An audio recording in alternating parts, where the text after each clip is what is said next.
1949, the year Ireland became an official republic. 70 years on, to this day, Ireland is still a republic. After John A. Costello, back in 1949, put Ireland as the Commonwealth, the British Commonwealth, and officially declared Ireland a republic. On this day, 70 years ago. And it's just fitting because the anniversary for the 1916 Rising is this week.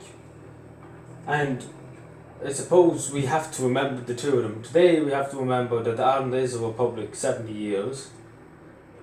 And we have to, I suppose, give thanks to John A. Costello for his skills and his ability to declare Ireland a republic and to stand against the British and say that we're going to be a republic, we're not taking any more of your Commonwealth.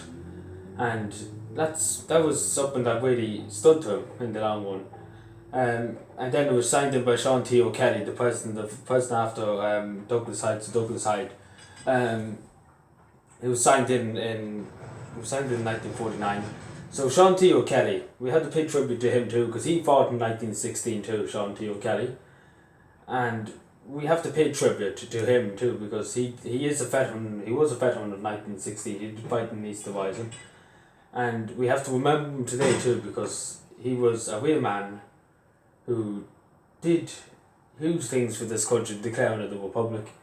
And as I said, we're still standing in this republic today. I still have my beautiful tricolour on my hat, and we still have our lovely heritage and our history, because of these two great men who declared Ireland a republic. Because we could be still in the Commonwealth. We could be still a Commonwealth nation with a British flag in the top of it. It could be a British flag nearly on the side here, like in Canada, or not Canada, in Australia or New Zealand. They're still they really are still in the Commonwealth. They're still in the British Commonwealth, which is they share information, different things. They're still technically out in the British Commonwealth. They're not a dominion or a puppet of the British government, and they're technically still out in the Commonwealth.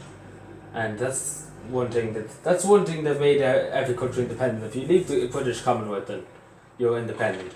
So Ireland's 70 years of republic, and I suppose we just have to remember these two great men who made it possible for Ireland to be a republic. And we have to thank the gods, thank God that